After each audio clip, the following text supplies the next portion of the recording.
Achève cette édition. Merci à vous de l'avoir suivi. Il est 23h et presque 10 minutes dans nos studios à Paris, 21h10 en temps universel.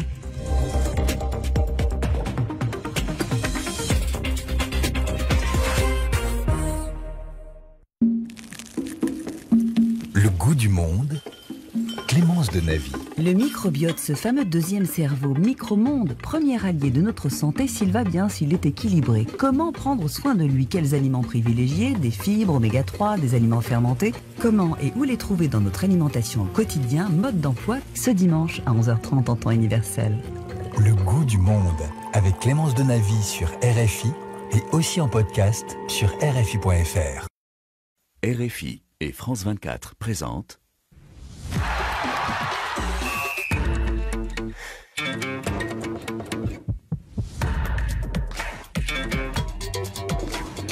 Radio Foot International, le Café des Sports, Annie Gasnier. Bonjour à tous et bienvenue dans le Café des Sports hebdomadaire, un Café des Sports un peu tardif mais sportif aussi puisque nous suivons l'actualité et c'est juste après en sortie de match d'ouverture de l'Euro qui se déroule en Allemagne. Nos invités sont là, ils ont aussi vu, voire commenté le match, vous les avez peut-être entendus. Bonsoir Xavier Barré. Bonsoir Annie. Merci d'être là avec nous. Xavier qui sait tout sur l'Euro et ça ne peut être qu'une mine d'informations parce que son guide nous sert beaucoup pour parler de l'Euro et pour présenter les sélections. Sacré travail, hein, Xavier. Ça s'entendait tout à l'heure à l'antenne, je dois reconnaître. Bonsoir Rémi Ngono. Bonjour Annie et surtout... Je constate que Xavier Barré ne m'a pas donné son livre. Mince alors. C'est parce qu'il croyait me coincer à l'antenne. Mais vous avez déjà tout dans la tête. Vous avez Voilà. déjà tout dans la tête. Et ça, c'est votre avantage. Vous avez une hyper mémoire. Bonsoir David Bonsoir Gélit. Annie, bonsoir à tous. Moi je pense plutôt aller l'acheter que me le faire offrir. C'est pour, je trouve que c'est plus classe quoi. Oui, parce que tu as beaucoup d'argent. On n'a pas les mêmes moyens. Et puis pour vous suivre, pour vous lire, pour connaître vos réactions et vos commentaires sur cette émission, Sarah Lou Bakouche est avec nous. Bonsoir Sarah Lou. Bonsoir Annie, bonsoir à tous. Vous y prenez goût hein, Radio Foot avec nous dans ce Café des Une fois Sports. qu'on y a goûté à ce café, on peut plus s'en passer. Hein. C'est difficile. Dans les débats du soir, évidemment, l'Euro. L'Euro qui commence très bien pour les Allemands qui jouent à domicile sur la pelouse de Munich. La Mannschaft s'est facilement imposée ce soir 5-1. Les Écossais ont eu du mal. La tâche n'était pas facile en ouverture contre l'Allemagne qui nourrit de grandes ambitions et sans doute encore plus à cette heure dans cette compétition européenne. L'Euro qui se poursuivra au cours du week-end et l'entrée en piste de deux des favoris de cette compétition. L'Espagne du jeune Lamine Yamal jouera face à la Croatie de l'expérimenté Luka Modric. Et puis l'Angleterre, toujours à la recherche de son premier trophée, sera en piste contre la Serbie. Nous évoquerons aussi une nation en guerre dans cet Euro, l'Ukraine. Et vous verrez que cela pèse sur la Sbirna, ce contexte géopolitique. Bien sûr, il y aura les cartons, les rouges, les jaunes, les verts pour vous, les vôtres d'abord et les nôtres ensuite. Et au générique de cette émission, David Finzel m'a aidé à préparer l'émission. Alice Ménard et Donatien Cahu assurent la réalisation radio. Pour ce qui est de la vidéo, Souel Kedir et Yann Bourdela sont aux manettes. Le Café des Sports, les débats sont ouverts. Flachpass abgelegt, der Schuss und der Tor!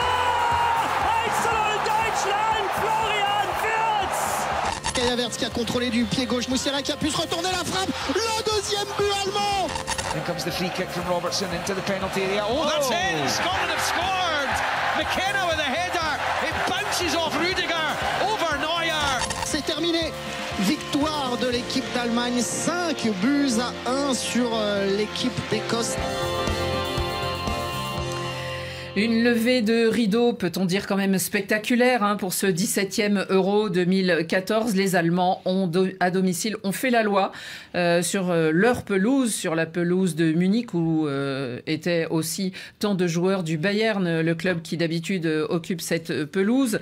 Ils ont infligé donc un sévère 5-1 aux Écossais. Alors, c'était évidemment l'équipe la plus difficile à jouer de ce groupe A. L'Écosse s'est un peu cassé les dents. Antoine Grenier, bonsoir. Bonsoir Annie, bonsoir à tous. Antoine, vous avez commenté ce match donc tout à l'heure en compagnie de Xavier, des spectateurs heureux et libérés, j'imagine, dans cette arena de Munich. Ça commence bien, même si le but pour l'honneur a peut-être relancé les cornemuses. Ouais, non, on va pas aller jusque-là, mais les supporters allemands, clairement, ne veulent pas quitter cette Allianz Arena après cette copie quasi parfaite rendue par leur sélection et cette entrée en matière réussie. Évidemment, ils n'en attendaient certainement pas tant, les supporters de cette Mannschaft. Ce succès 5-1 maîtrisé face à cette équipe d'Écosse. Très clairement, l'Allemagne va compter sur ce match pour prendre de la confiance dans les jours qui viennent. Oui, alors évidemment de la confiance, Rémi, quand à la mi-temps on a déjà 3-0 et qu'en plus l'équipe d'en face vient d'être réduite à 10, on se dit que vraiment ça va être dur pour les Écossais.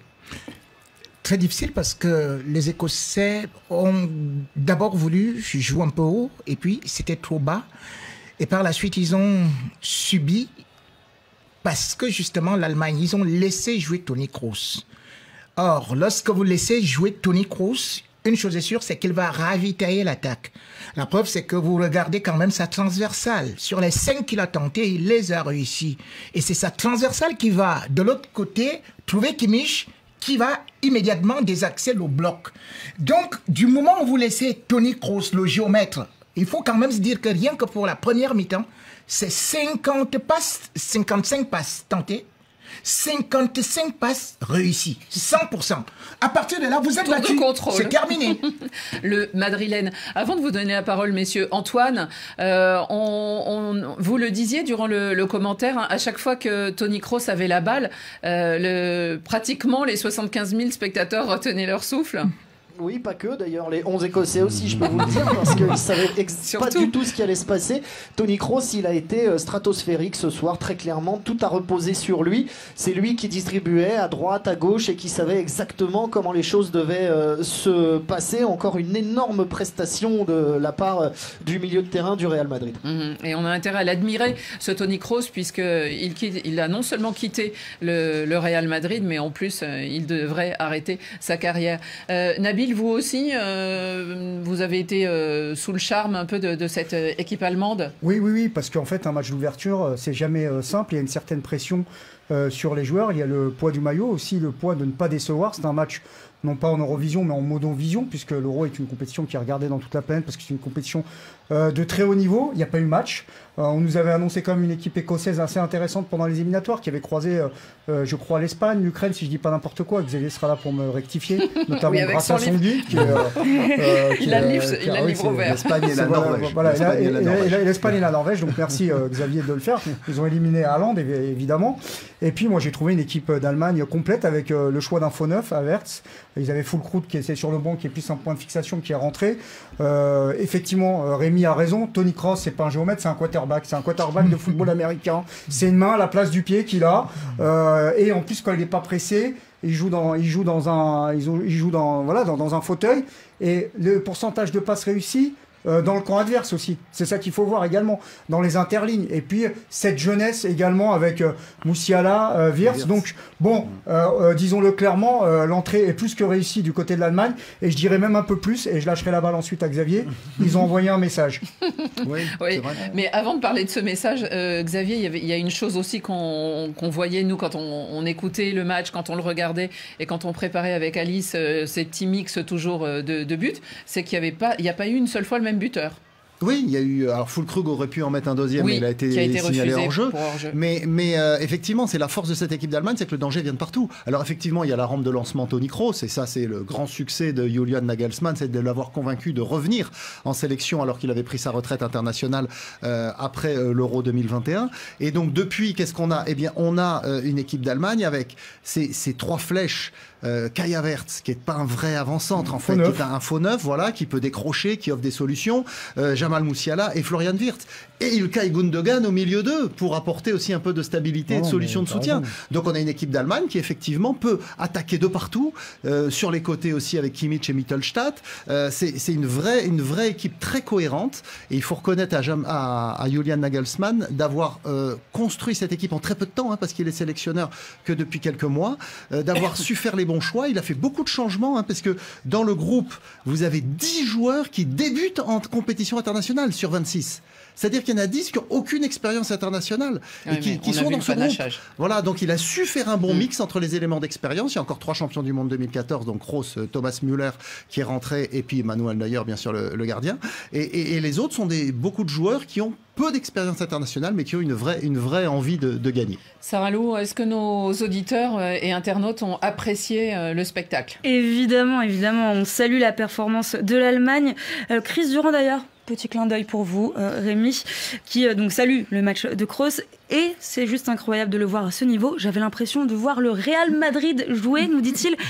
Un petit peu de débat quand même, qui anime nos auditeurs. Bellamy Bellastar Dembélé qui nous écrit de Kinshasa, qui dit bon, c'était une victoire, mais contre une petite équipe facile. On verra contre une vraie nation, dit-il. Ça commence un peu à se disputer en commentaire. Il va falloir attendre pour jouer la vraie nation, puisque l'Écosse était quasiment l'équipe la plus compliquée entre guillemets à jouer. Il y a la Suisse quand même. Il y a la Hongrie et la Suisse dans cette équipe. Et je peux vous dire que la Suisse, de ce que j'ai lu, Granit Xhaka, le joueur d'Arsenal, Leverkusen, passé par Arsenal. Passé par Arsenal, Leverkusen cette saison, bien sûr, champion d'Allemagne. Il a dit j'ai fait une grosse valise parce que je veux pas rentrer tout de suite d'Allemagne en Suisse. Donc eux, ils veulent aller le plus loin possible dans la compétition. Et nous, on sait ce que ça veut dire parce qu'ils étaient en quart de finale la dernière fois à l'Euro. Ils ont éliminé les Bleus. Mais l'Écosse, c'était une équipe quand même coriace. Au dernier Euro, ils ont fait 0-0 contre l'Angleterre en Angleterre. Donc, c'est une équipe qui sait défendre. Mais là, elle avait un peu changé de logiciel de jeu. C'est vrai que quand ils ont encaissé le premier but, moi, je les attendais un peu plus haut. J'attendais de voir s'ils allaient produire un peu de football. Mais honnêtement, en face, ce soir, c'était beaucoup trop fort. Beaucoup trop fort. Antoine Grenier, on s'attendait donc, il y avait des joueurs attendus, et tout à l'heure on avait parlé dans la première partie de cette émission, Musiala, Wirtz, Toni Kroos, ils ont été au rendez-vous, et Julian Nagelsmann aussi. On a vu que très vite, il a compris la tournure du match, il a procédé aussi très vite à des changements. Oui, il avait raison sur à peu près tout, Julian Nagelsmann. Il avait raison sur sa composition de départ. Il a eu raison dans son coaching au moment où il fait rentrer Niklas Füllkrug à la place de Kai Havertz qui avait marqué le penalty juste avant la mi-temps. On attendait de voir évidemment parce que les deux sont un petit peu en bataille pour être l'attaquant de pointe de cette équipe d'Allemagne. Et puis très vite, Füllkrug a donné raison à Julian Nagelsmann avec cette frappe surpuissante en pleine lucarne des 18 mètres. Emre Can, lui aussi, qui était même pas censé être à l'Euro parce qu'il n'était pas convoqué au départ dans la liste, et puis il est arrivé parce que Pavlovic du Bayern Munich a déclaré forfait sur maladie. Emre Can qui marque le but à la 93e minute. Bref, il y a des soirs où tout réussit à un entraîneur, et c'est un soir comme ça pour Julian Nagelsmann. Rémi, vous aussi, vous avez été séduit par, je dirais, l'ensemble de ce groupe Allemagne, parce que parlons-en de cette Allemagne. Non, Rémi Ngono seulement par Kroos et Rudiger. Les autres, ça l'intéressait pas. Parlons-en de cette Allemagne, Rémi, qui les 2 dernières Coupes du Monde ne passe pas le premier tour, qui à l'Euro dernier avait été éliminé par l'Allemagne. Et là, devant leur public, ça a été compliqué finalement la préparation de cet Euro. Mais là, on a l'impression qu'ils ont bien adopté le mode combat. La préparation n'a pas été compliquée dans la mesure où en mars, ils ont filé 2-0 à la fin. Non, mais bien évidemment. Je parle pas des matchs de préparation, mais disons ces dernières années, et notamment depuis l'Euro. C'est 3 ans, la Coupe du Monde compliquée. Ça fait 10 ans qu'ils ont des résultats. Flick qui s'en va. Oui, mais sauf que justement, je vais dire que cette Allemagne, il faut le savoir que dans son histoire, s'il y a 4 Coupes du Monde à remporter, c'est d'abord le premier match que l'Allemagne remporte. S'il y a 3-0 remportés, c'est le premier match. Ils gagnent à chaque fois leur premier match. Lorsqu'ils doivent aller jusqu'au bout, ils gagnent le premier match. Alors vous nous dites qu'ils vont jusqu'au bout. Alors là, ils iront jusqu'au bout parce que par rapport à ce que j'ai dit, et contrairement à ce que Xavier Barré voudrait rapidement me barrer, parce que lui, quand il parle du Barça, ne parle que de l'arbitrage. Moi, je vais vous parler au niveau de ce qu'on appelle les autres équipes. Les autres, ceux qui font la force également. C'est-à-dire, on a parlé tout de suite de Wirtz. Lorsque vous le voyez, eh bien, il marque quand même un but. Il a 21 ans et 42 jours. Et le deuxième qui marque, c'est Moussiala. 21 ans, 109 jours. Et par la suite, c'est-à-dire que c'est un mix entre l'expérience et aussi une jeunesse qui va très vite. Et surtout cette fois-ci, cette Allemagne est très dangereuse dans la mesure où, au niveau de l'attaque, tous les attaquants ont marqué, certes, mais surtout, il y a ce qu'on appelle la taille. Parce que vous regardez, par exemple, que lorsque vous faites sortir Havertz c'est 1,95 m. Apparemment, quand on le voit là, il n'est pas grand, mais quand vous regardez aussi derrière, ils sont aussi très grands. C'est-à-dire que ce soit Tah, que ce soit par exemple Rudiger, ils vont au combat. Ce qui signifie que cette Allemagne-là, athlétiquement, physiquement, techniquement, elle est au point. La faiblesse peut-être de l'Allemagne ces derniers temps aussi, on avait la sensation, c'était le psychologique, bien sûr, parce qu'on les avait vus dans les Coupes du Monde, les fameux 3e matchs s'écrouler. Je crois qu'il y avait eu la Corée du Sud une fois, si je ne me trompe pas, en Russie. Enfin bon, il y avait eu des moments comme ça de fragilité. Là, pour l'instant, ils commencent très fort, Nabil. Oui, en fait, ils avaient des problèmes d'efficacité dans les deux surfaces, d'efficacité offensive. À la dernière Coupe du Monde, vous en parliez à juste titre. Japon, dans leur groupe, Costa Rica, si je ne dis pas de bêtises, et Espagne. Une multitude d'occasions. C'était Manchester City, mais sans marquer de but. Et défensivement, c'était aussi le mauvais Manchester City, capable de quelques dingueries, entre guillemets, si je puis me permettre, un peu comme celle de Rudiger ce soir, mais ce soir, il y a 4-0 quand il a fait.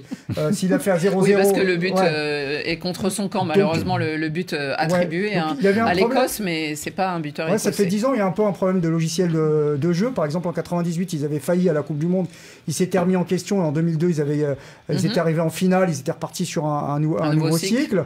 Là, depuis 2014, ils ont été fantastiques, c'est la meilleure équipe du tournoi. Et puis quand on bat le Brésil 7-1, même si le Brésil s'était effondré psychologiquement, au Brésil, c'est vraiment pas anodin. Et depuis, c'est vrai qu'ils sont attendus et c'est à chaque fois la grosse déception du tournoi. Et autant offensivement, c'est vrai qu'ils ont des gros CV, autant défensivement, ils ont perdu en qualité et on est très loin de l'Allemagne hyper coriace et rigoureuse qu'on a dans l'imaginaire de beaucoup des années 80, 70. Et c'est pour ça que moi je suis curieux et on verra. Est-ce que c'est le bon attelage, Rudiger, Tah, ça va être une des clés de leur compétition. Oui, il y a ça, mais c'est surtout ce qui leur a manqué ces dernières années, c'est un vrai buteur. Et regardez, en 2014, ils sont champions du monde avec Miroslav Klose, le meilleur buteur de toutes les Coupes du Monde. Et 2016, ils rappellent Mario Gomez, ils sont éliminés en demi-finale par la France. 2018, avec Mario Gomez, ils passent pas le premier tour. En 2021, à l'Euro, avec Timo Werner et Serge Gnabry, ça passe pas non plus. Coupe du monde 2022, Füllkrug arrive et Havertz arrive tout juste. Donc, ils n'ont pas le temps forcément de se mettre dans le rythme. Ils sont éliminés au premier tour. Là, on a vu que Kai Havertz apporte vraiment des solutions offensives. Il marque un but. Et Niklas Füllkrug rentre dans un style totalement différent, plus bulldozer, plus avant-centre physique traditionnel allemand, et il marque aussi. Donc on a deux solutions offensives pour le poste d'avant-centre, en plus des flèches sur les côtés Musiala et Wirtz, et ça marque. Ce qui manquait crucialement aux Allemands ces dernières années. C'est Deutschmark, en fait. Pour ceux qui connaissaient la monnaie allemande avant l'euro. Merci beaucoup, Nabil. On n'oubliera pas. Antoine, pour terminer, juste un petit mot encore. Racontez-nous un peu cette cérémonie d'ouverture ou peut-être surtout l'hommage à Franz Beckenbauer. Je le disais, il y avait beaucoup de joueurs du Bayern Munich sur la pelouse, là, pour ce qui était de l'équipe allemande du moment. Et on a vu notamment un Thomas Müller qui, quand même, joue depuis toujours dans ce club allemand rentré. Et il y a eu cet hommage à Franz Beckenbauer, notamment grâce à sa femme. Oui, c'est le moment dont on se souviendra sans faire injure aux danseurs de cette cérémonie d'ouverture dont on n'a pas tout compris. L'entrée de Heidi Beckenbauer, la veuve de Franz Beckenbauer, vainqueur de l'Euro 72, vous allez voir pourquoi je le précise, avec le trophée de l'Euro dans les mains, elle était très émue, ça se voyait, elle était habillée de noir, menue, comme ça, face à 70 000 spectateurs, c'était extrêmement émouvant, et elle était accompagnée de Bernhard Dietz, qui avait remporté l'Euro en 1980, c'était lui le capitaine, et de Jürgen Klinsmann, qui avait remporté l'Euro avec l'Allemagne en 1996. C'était une manière de faire se rencontrer trois générations de vainqueurs de l'Euro, et c'est là que l'émotion est venue, parce qu'on s'est dit que Franz Beckenbauer, il aurait dû être là pour ce match d'ouverture, et c'est là que l'émotion a été la plus forte. Et on a vu sa femme, sa veuve, reposer la coupe qu'elle avait dans la main et lancer un baiser vers le ciel. Et c'est vrai que c'était un très beau moment. Merci beaucoup, Antoine Grenier, Dankeschön et au Wiedersehen, puisque on vous aura encore dans l'émission, dans Radio Foot, les prochains jours. Merci beaucoup, Antoine. Bisbal, à bientôt, Annie. Merci. Alors, ce groupe A, dès demain, eh bien, ceux qui sont dans le groupe de l'Allemagne et de l'Écosse, à savoir la Hongrie et la Suisse, joueront en début d'après-midi. Continuons, car il y a d'autres favoris qui entrent dans la compétition durant le week-end.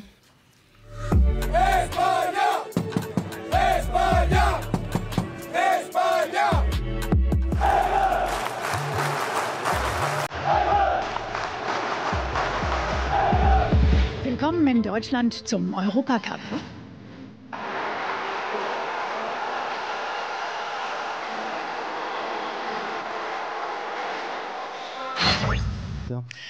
Alors, après le groupe A, faisons simple, le groupe B, l'Espagne et la Croatie joueront juste avant l'Italie et l'Albanie. Un vrai groupe de la mort.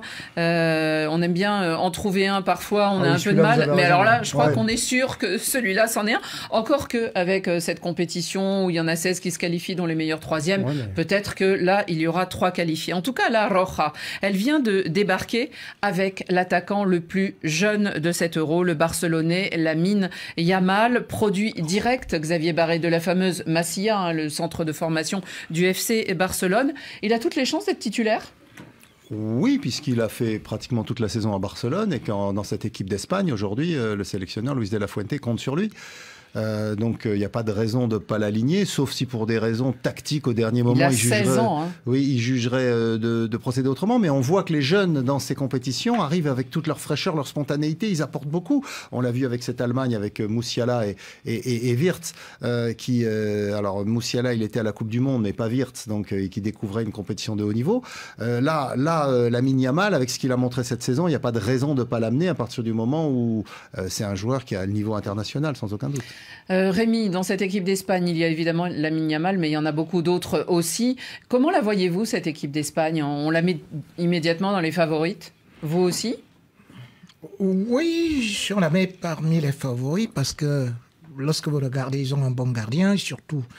Ils ont aussi beaucoup d'expérience, hein, même s'il y a des jeunes là. Vous avez Carvajal, les dernières compétitions, ils sont allés loin avec Luis Enrique. Et puis, il faut savoir qu'ils ont surtout, comme j'ai toujours dit, le football, c'est d'abord la cuisine au milieu du terrain. Ouais. Au milieu du terrain, actuellement, ils ont Rodri. Et vous voyez comment est-ce que Rodri a réussi à stabiliser justement Manchester City. Et d'ailleurs, les 3 seules défaites de Manchester City, c'est quand Rodri n'était pas là. Donc aujourd'hui, cette équipe d'Espagne avec les Morata et bien évidemment aussi quelqu'un qui peut faire des différences, comme Lamine Yamal, cette équipe qui avait déjà remporté, bien évidemment, la Ligue des Nations, elle a déjà une certaine maturité et moi je crois qu'il ne faut pas s'amuser avec tous ces enfants-là et les Pedri et consorts. Il faut faire très attention. Il y a un proverbe africain qui dit que la souris ne s'amuse pas avec l'enfant du chat. Alors, ce qui est amusant, c'était tout à l'heure dans les conférences évidemment d'avant-match, la Croatie et notamment Luka Modric était en conférence et il a dit: quand j'entends tout ça, c'est-à-dire entend parler de Lamine Yamal, je me sens vraiment vieux. Et c'est vrai que ils ont plus de 20 ans d'écart quand même. Oui. Et ça, c'est un peu dingue. Est-ce que ça peut faire la force de l'Espagne face à la Croatie? Parce que la Croatie, il y a aussi plus que de l'expérience dans les rangs. Oui, la Croatie, c'est une équipe qui n'est jamais annoncée dans les favoris, mais qui sur les 3 dernières... Et Modric n'est jamais fatigué, on dirait, hein, Rémi. Jamais. Encore qu'il a moins joué. Il joue pas tous les matchs, mais par contre... Non, mais le Real l'a géré pour la Croatie. Ils ont un deal, quoi. Mais c'est vrai que c'est une équipe qui reste sur 2 demi-finales, une finale de Coupe du Monde, une demi-finale de Coupe du Monde et une demi-finale d'Euro. Évidemment, Xavier me corrigera si je me trompe, puisque il est très bien outillé avec son... professeur.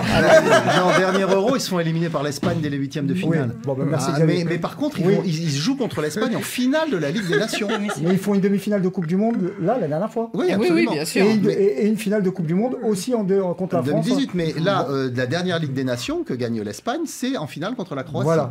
Donc, elle reste au niveau. Est-ce que c'est d'ailleurs une génération renouvelée depuis, en fait, c'est comme le Real. 2018 Mais c'est comme le Real, on croit qu'ils sont en fin de cycle à chaque fois, mais ils ne sont pas en fin de cycle. On pense qu'ils ont trop de kilomètres au compteur comme certains taxis que je prends quand je vais en Algérie. Voilà. J'ai pas de proverbe algérien, mais je sais qu'il y a des taxis qui ont du kilomètre. Tu penses qu'ils vont s'arrêter, tu reviens les vacances d'après, ils sont toujours là. C'est exactement pareil, la France. Non, mais ils sont fantastiques et tout, et c'est un football extraordinaire. Ils optimisent comme jamais un réservoir moins important que d'autres pays. Ce monsieur utilise les mêmes taxis en Algérie. Franchement, ils sont jaunes. Je sais pas comment ils sont au Cameroun, mais c'est jaune. Ils sont que tu prends les mêmes. Et pour en revenir rapidement en 2 mots à l'Espagne, la clé, c'est de transformer, c'est ce qu'ils sont en train de réussir à faire, c'est de transformer leur équipe de hand en équipe de foot. Parce que stérile et ennuyeux comme jamais, ça a été le cas de l'Espagne. Et Yamal et Nico Williams, qui ont aussi la diversité. C'est aussi l'Espagne, elle arrive aussi maintenant avec une certaine diversité que la France connaît depuis longtemps, que l'Angleterre connaît, que l'Allemagne a connu. L'Espagne aussi maintenant a sa diversité avec des populations qui viennent d'ailleurs. Yamal, Nico Williams, ça apporte de la variété au football espagnol, ça apporte du changement de rythme, ça apporte de la verticalité. Donc cette équipe d'Espagne, prévisible. Cette équipe d'Espagne, grâce à ces 2 joueurs, elle va être peut-être capable de proposer un football un peu moins de possession stérile entre guillemets. Encore que Morata est là. Hein. Mais Morata, c'est numéro 9, de toute façon, il est là voilà, pour dire une belle saison. Et puis, ne pas oublier Annie, qu'ils ont importé aussi, entre guillemets, si je puis me permettre, du 100% français, parce qu'avec leur charnière centrale, Laporte et le Normand. 2 des 7 Français qui participent à l'Euro sans les couleurs françaises, c'est le Normand et Laporte. Xavier, il y a une chose peut-être, c'est ce sélectionneur que l'on connaît mal, parce que Luis Enrique était là ces derniers temps, il n'y est plus. Luis de la Fuente, il n'a pas d'expérience, mais par contre, palmarès il connaît tous ses joueurs puisqu'il les a eu en espoir avant ou dans les équipes de jeunes.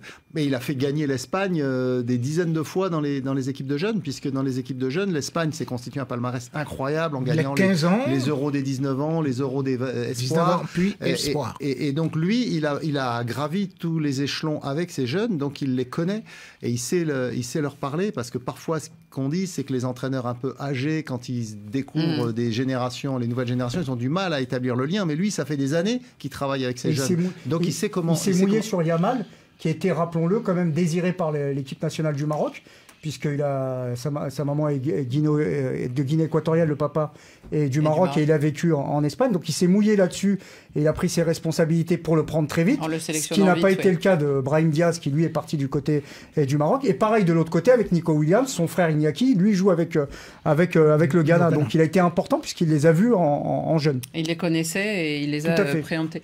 Est-ce que ça fait réagir tout cela Oui, le Yamal fait pas mal débat dans les commentaires.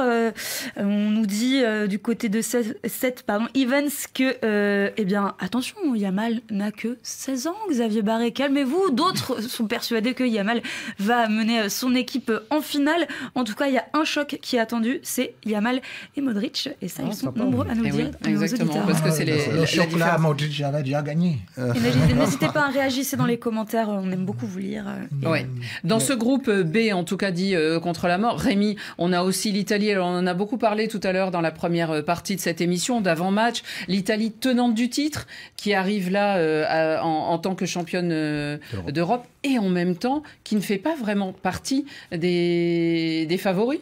Nous, on l'a mise dans les outsiders. Les gens, d'une façon générale, on demande à voir. Et Matteo Cioffi nous disait, mais je vous disais la même chose en 2021. Alors peut-être qu'ils arrivent masqués, ces Italiens.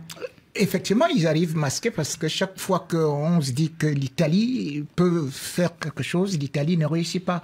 Mais chaque fois que l'Italie... D'ailleurs, depuis 1982, c'est la même chose. Hein.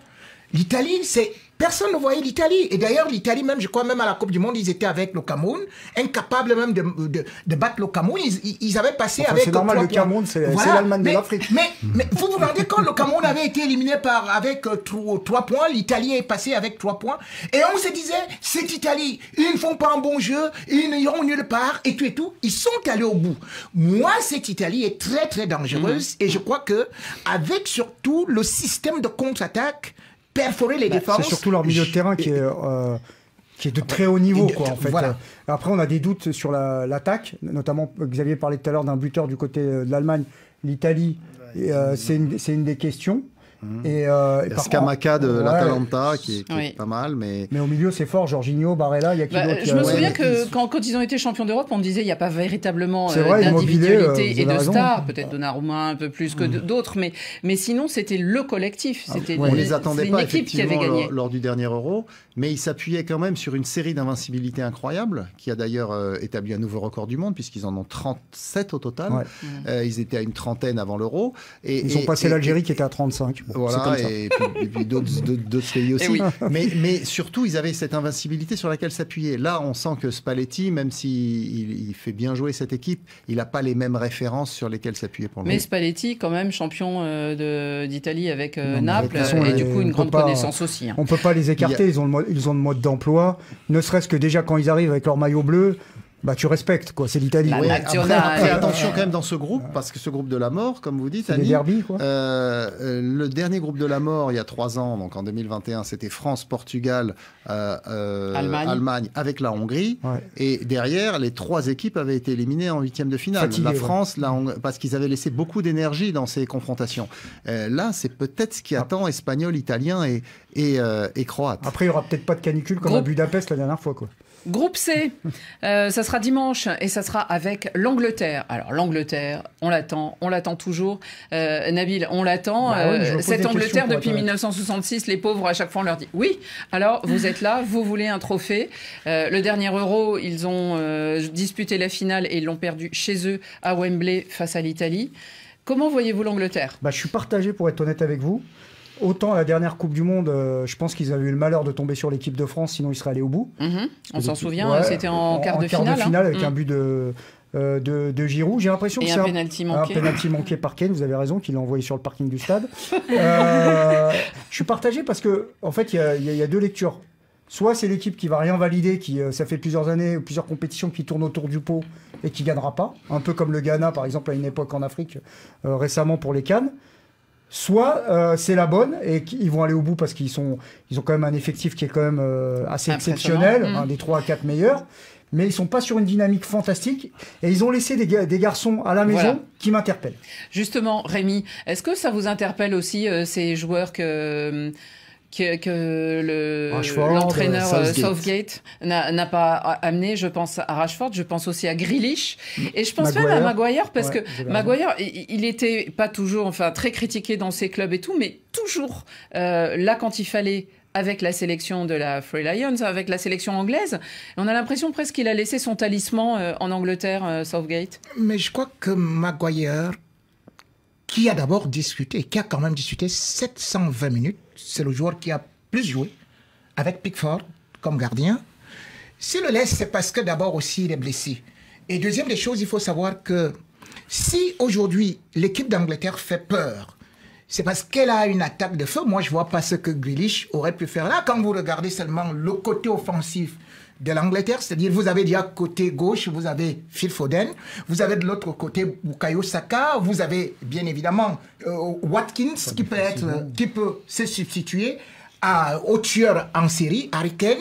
Mais maintenant, le problème de l'Angleterre, et c'est là où je vais revenir, parce que l'Angleterre nous a déjà montré qu'il pouvait perdre.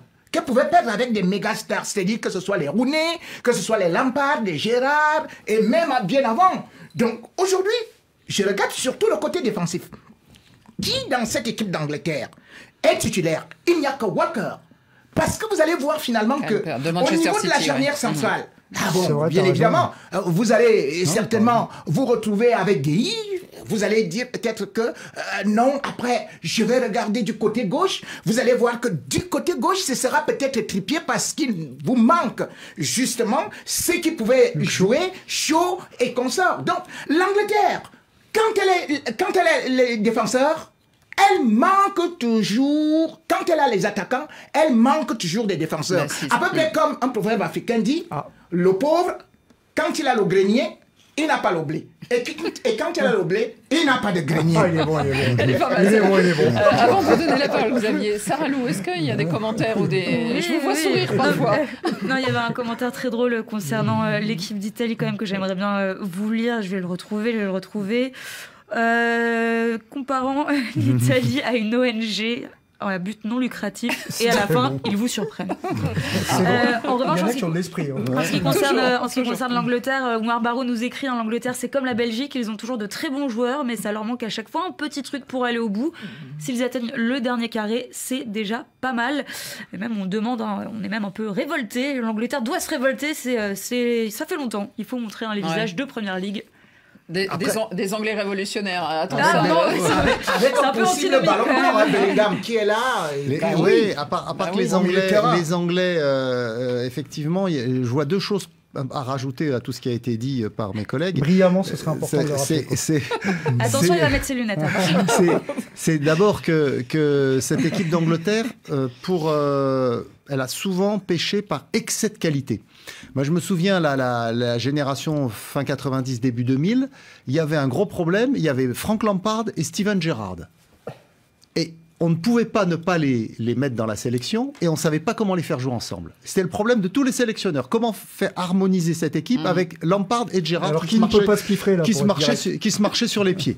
Donc c'était très compliqué. Donc il y avait du talent, il y avait en plus Beckham, Rooney, enfin il y avait plein de joueurs de qualité, mais ils n'arrivaient pas à jouer ensemble. Là, il a fait des choix, Southgate, il a fait des choix à l'expérience, parce qu'il est depuis un moment déjà sur le banc. Il a choisi d'écarter Rashford. C'est vrai que moi j'ai été surpris parce que je trouve que c'est un super joueur. Mais bon, voilà, il a sorti. Mais ils ont été battus.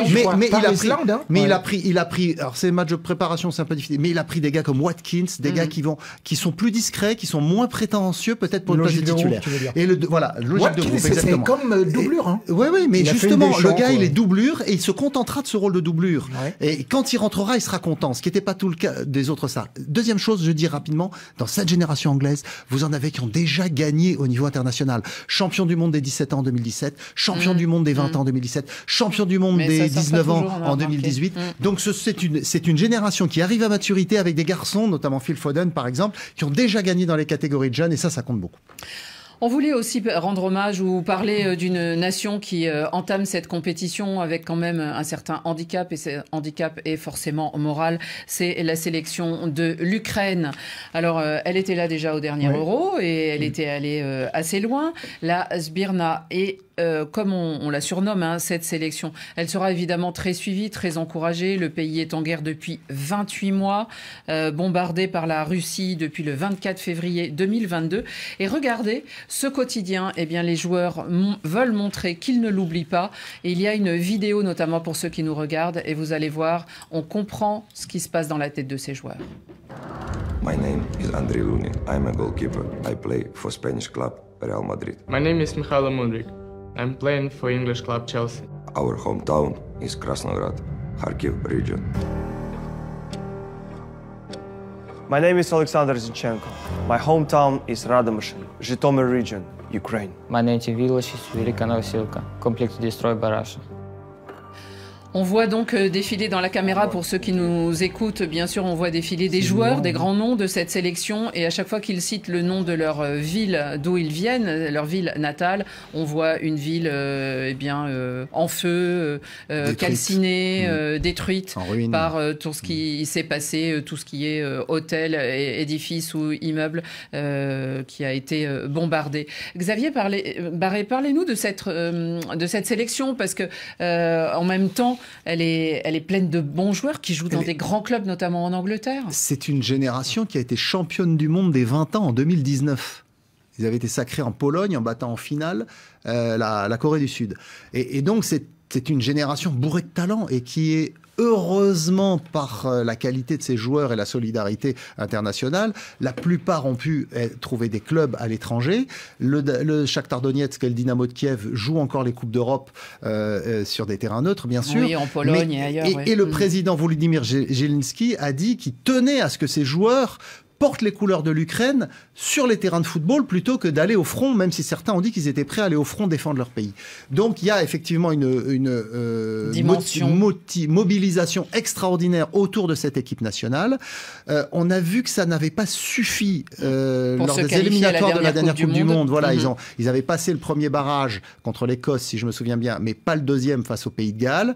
Cette fois-ci, ils sont arrivés jusqu'en phase finale, là encore après les barrages. Ils sont au rendez-vous. Est-ce qu'ils vont avoir suffisamment de cran pour justement mettre un peu l'émotion derrière et se et se concentrer sur le terrain, parce que forcément, il y a une telle attente autour d'eux. Ils se sentent investis d'une telle mission que c'est très difficile pour eux de faire face à tout ça. Ouais. En tout cas, cette équipe, elle se retrouve dans le groupe D, si je me trompe pas. Pardon. Et elle est avec la Belgique, à laquelle faisaient allusion nos auditeurs, la Slovaquie et la Roumanie. D'ailleurs, ça sera le match de lundi, le premier match de la semaine, et ça sera entre la Roumanie et l'Ukraine. On continue, les amis, parce qu'il y a les cartons. Ah oui. Et les cartons, nos auditeurs, ils sont très chauds là, ils sont très motivés. Donc on a les cartons, il y a les vôtres et après les nôtres. On y va. Carton jaune. Un carton jaune. Ouh là là là là, carton rouge. Carton rouge. Dans la confusion. Carton vert. Extraordinaire. Rien à dire. Les cartons du jour ont été sélectionnés par David Finzel. Salut à toute l'équipe du Café des Sports Radio Foot International, c'est Kevin depuis Paris. Alors j'adresse un carton vert pour la grande saison de football qu'on est en train de vivre. On a eu une CAN exceptionnelle en début d'année en Côte d'Ivoire, une merveilleuse Ligue des Champions, une incroyable Ligue Europa et Ligue Europa Conférence, et donc qui va se terminer avec l'Euro en Allemagne et la Copa América aux États-Unis. Alors j'en profite pour passer mes favoris pour ces compétitions. Je vois bien l'Angleterre s'imposer cette année. Et je vois bien aussi l'Uruguay l'emporter. Attention, l'Uruguay qui est très très fort depuis qu'elle a été reprise par Bielsa. Donc, salut à tous et bonne émission. Bonjour Radio Foot, c'est Emad Badjata depuis le Congo-Brazzaville. Carton rouge à l'équipe nationale congolaise. Ils ont refusé d'aller jouer à Kinshasa, qui était proche. Mais ils ont accepté d'aller recevoir le Maroc chez eux pour être humiliés. Vraiment, c'est très triste. Donc, carton rouge. Rouge. Bonjour Radio Foot, bonjour Annie, moi c'est Nassourdine Mohamed, Comorien vivant en France. Mon carton il est vert, adressé à l'équipe nationale des Comores, les Salakantes, qui occupe la première place du groupe I dans le cadre des éliminatoires de la Coupe du Monde 2026, avec 9 points. Mention spéciale à El Fardou Benabouhan, le vice-capitaine et doyen de l'équipe nationale et meilleur buteur pour son retour triomphal. Allez les Verts, on est ensemble. Moi c'est Jean, je vous appelle de Londres, et puis cette semaine, j'ai 2 cartons verts. Premier carton vert à Jordan Ayew, qui a mis le triplé contre la Centrafrique. Et si deuxième carton vert aussi à Louis Mafouta, qui a mis le triplé contre le Ghana aussi. Heureusement, le Ghana, on a gagné 4-3. Bravo aux 2 joueurs. Salut Radio Foot. Boubacar Zebzoué Bamako, Mali. Carton vert à la Fédération malienne de football pour la décision sage qu'ils ont prise en limogeant le sélectionneur national Eric Ségouchel. Il n'a pas le niveau pour coacher cette belle et talentueuse équipe.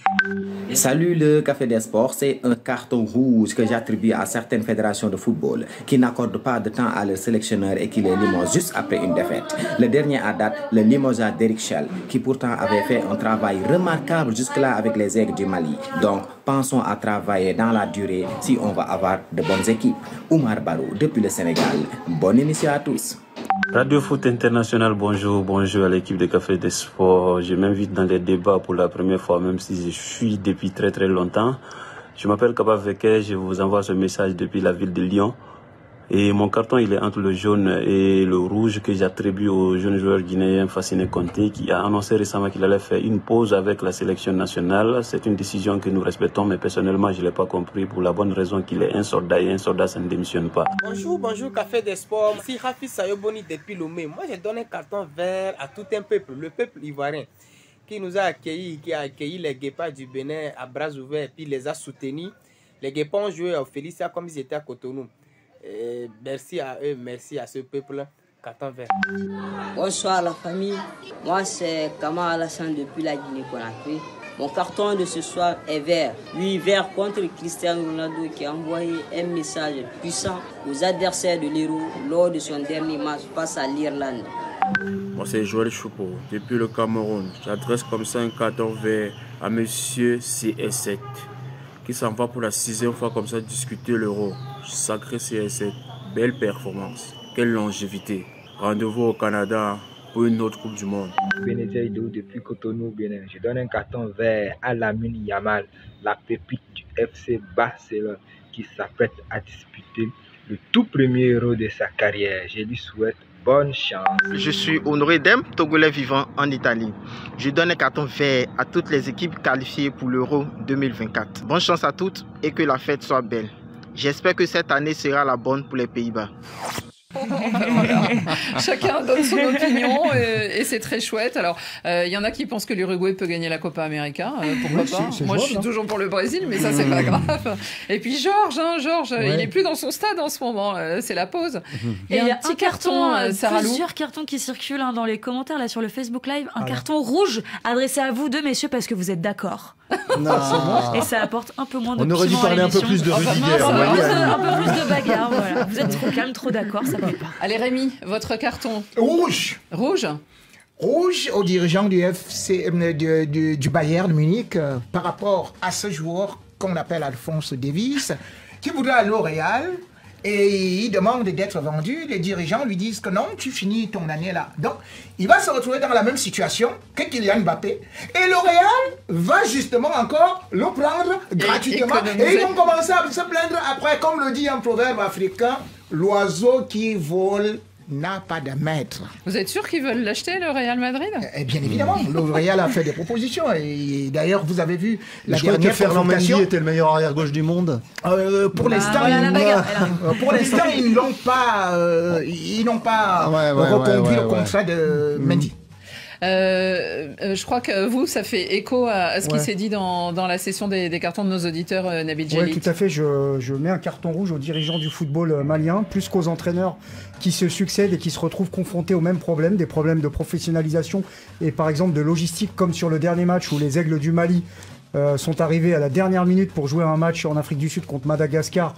Même le capitaine des Aigles s'en est plaint, Amari Traoré. Il n'a pas pointé du doigt son entraîneur Eric Sekouchel, mais plutôt les dirigeants du football malien. J'ai entendu que c'était bien de limoger. Il doit être tellement mauvais qu'il est demandé par le FC Metz aujourd'hui, un club important du football français. Et qu'il faisait bien jouer les Aigles. Voilà, on avait remarqué le style de jeu. Voilà, vous avez raison. On les a vus à la CAN. Ils se sont fait éliminer par la Côte d'Ivoire qui a gagné le trophée. Et là, en plein éliminatoire, c'est n'importe quoi. C'est s'auto-saborder. Donc, un carton rouge aux dirigeants du football malien. Xavier. Vert, toujours sur le continent africain, pour un pays qui a été déchiré par les conflits depuis trop longtemps et qui a vu enfin la Coupe du Monde, un match éliminatoire de Coupe du Monde se dérouler sur son sol, le Soudan du Sud. Oui, les supporters du Soudan du Sud ont pu voir leurs joueurs dans leur capitale, Djouba, face au Soudan du Nord, d'ailleurs. Et bon, ils ont perdu, mais c'était déjà une victoire qu'ils puissent enfin jouer chez eux, devant leur public, après tant d'années de drame et de misère. Le Soudan du Nord est premier de sa poule. Le Soudan. Ouais, mais le Soudan du Sud, le Soudan du Sud, ça n'existe pas quoi. Le Soudan du Sud a vu son équipe nationale sur sa pelouse devant son public. Il y a tellement de pays qui jouent pas à domicile. C'est magnifique que le Soudan n'a pas perdu le Nord dans le Sud. Sarah Lou, votre carton. Merci la ville parce que franchement là ça manquait de jeu de mots.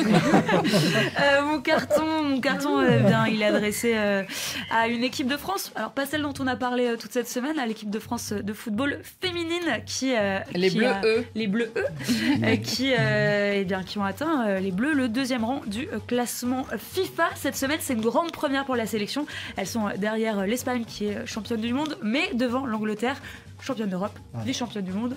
Donc, bravo les Bleus. Et bravo Hervé Renard, ex-futur sélectionneur. Juste bravo les Bleus. On verra surtout ça serait bien qu'elle concrétise ce bon classement avec une médaille aux Jeux Olympiques le tournoi, dans quelques semaines. C'est ce que tout le monde attend.